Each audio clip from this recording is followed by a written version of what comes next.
Hello everybody, you're welcome back again to the Reggae Appreciation Society.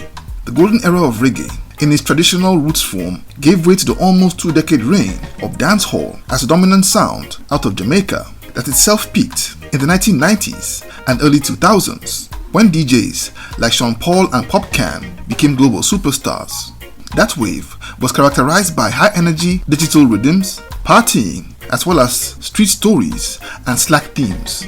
But the 2010s saw a spectacular rise of a conscious generation literally sizzling with Rastafarian fervor, live instrumentals, and conscious lyrics that were all reminiscent of reggae in its heydays in the 70s. This generation staged a cultural intervention like what Luciano and Garnet Silk did for a season in the 1990s. Putting it mildly, these new cats came on board fully loaded with every tool in the box. All mercurial vocalists, elite songwriters, and an authenticity that continues to win over both new and old reggae heads, playing at the biggest reggae festivals, year in year out, with no signs of their influence slowing down anytime soon.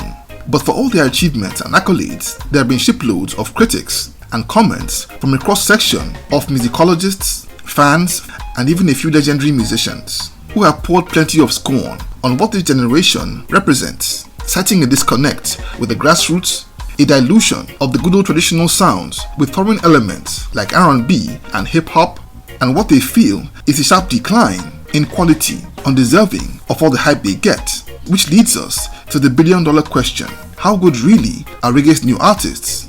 Now, to do justice to this question, we must start with who I believe was the first member of the new school in the amazing Protoje, born O.J. Ken Olivier in 1981. This millennial was born into a well-to-do musical family, as his mother, Lorna Bennett, is a lawyer and popular Jamaican singer who scored 2 #1 hits in the 70s, and his father, Mike Olivier, a veteran calypso artist from St. Vincent.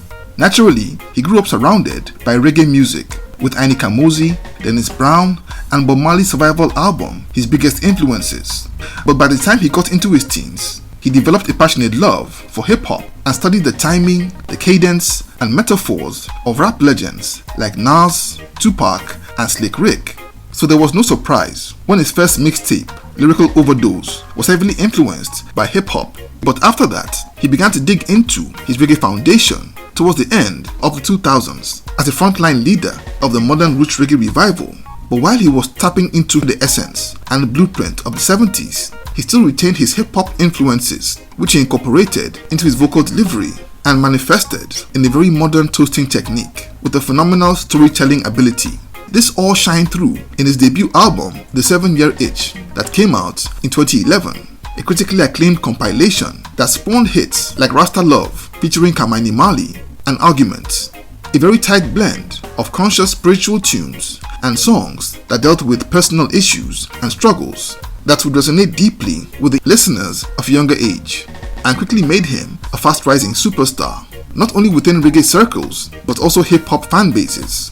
The instrumentation on that album drew strong comments over its hip-hop feel, but his reggae revivalist credentials made it a mere footnote in what was a powerful start of an amazing sound and movement.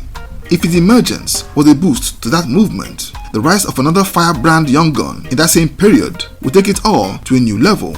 Where Proto was in essence a toaster or rapper, this guy was an all-out crooner with a powerful Rasta consciousness and had a style that drove the fans wild with excitement.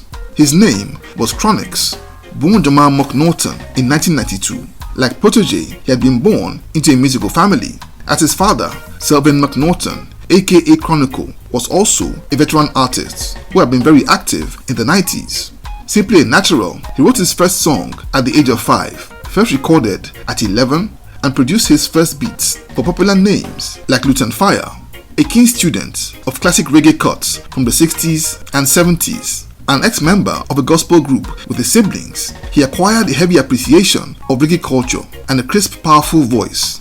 After blowing his way into the public's eye with songs like Somewhere and his EP Hooked on Chronixx, he was noticed and signed by Chris Blackwell's Blue Mountain Music in 2012. Blackwell compared him to Bob Marley, and when his EP Dread and Terrible hit in 2014, it didn't sound at all like an exaggeration.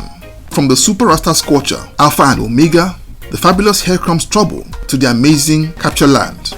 A spectacular singer, he wowed everyone with his crystal clear voice, relatable lyrics, and authentic presentation of roots reggae at its finest. But he also displayed an ability that excited youngsters, in that he was so versatile that he could sing in a linear sweeping rhythm like Toots Hibbert or Dennis Brown, but could easily switch to a syncopated rapid-fire staccato delivery somewhere between rapping and singing. He was already a superstar on a global scale, but when his debut album, Chronology, came out in 2017, his profile would get an even bigger boost.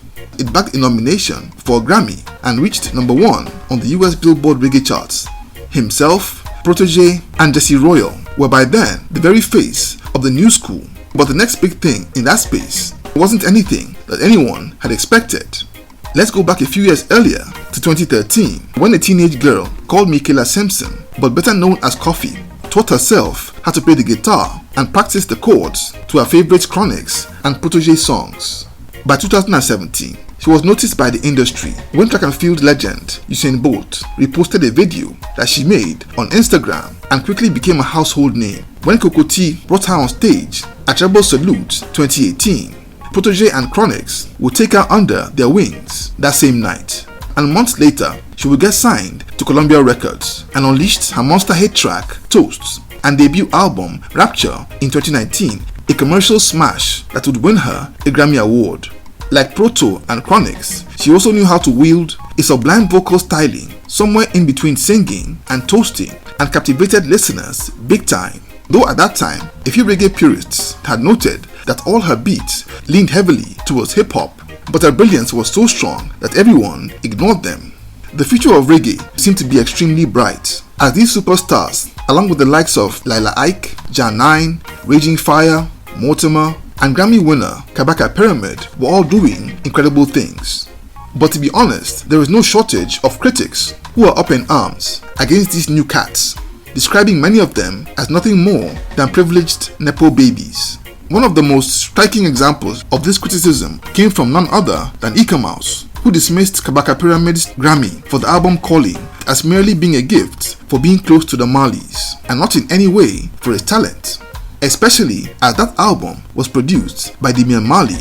Critics have singled out Chronixx and Protoje as those who got an undeserved boost by family connections. But to be frank, that is total nonsense. Even though these two guys came from privileged musical families, they are both super talented and would have made a name for themselves anyway. One other critique that I've noticed is that these new cats are not playing the traditional sound and infuse different genres from R&B, pop to hip-hop. Truth be told, most if not all of the new reggae tunes out there all have a production quality that sounds polished and very slick, somehow lacking the gritty, soulful feel that you'd get if you listened to the classics that inspired them in the first place. The one I've complained about myself is how the lyrics and messaging, though deep and meaningful, seems to lack the urgency of songs that came out in the 70s and oftentimes feel repackaged. But that's just me, a guy who grew up in the 80s and 90s, speaking my mind from a generational point of view. The world that Max Romeo and Joseph Hill made their music is very different from what these guys are experiencing today. We can't take away the fact that these cats all grew up in the 90s and 2000s, in a time when the most popular sounds on the planet were hip-hop and dancehall. So those influences will always lurk in their musical DNA. In fact, for example, Kabaka Pyramid started out as a rapper. Very early in Chronixx's career, he famously said that he and his friends in the movement weren't aiming to do music exactly like a Bob Marley or the Burning Spear, but planned to use their blueprints for the new generation. And also Protoje described his second album, The 8-Year Affair, as a blend of traditional roots, rock, and hip-hop. Personally, I'm no big fan of fusion sound and love my reggae pure. But in this digital age, with all the super equipment and tech, I've come to accept the fact that new reggae will almost certainly sound structurally lighter than the dense, earthy rhythms forged in the sweaty boots of Channel 1 or Joe Gibbs Studios. So to answer the question of how legit the new school is, I have no doubt in my mind that there are super talented, legit, and thoroughbred artists who would have made a name for themselves if they had broken through in reggae's golden age.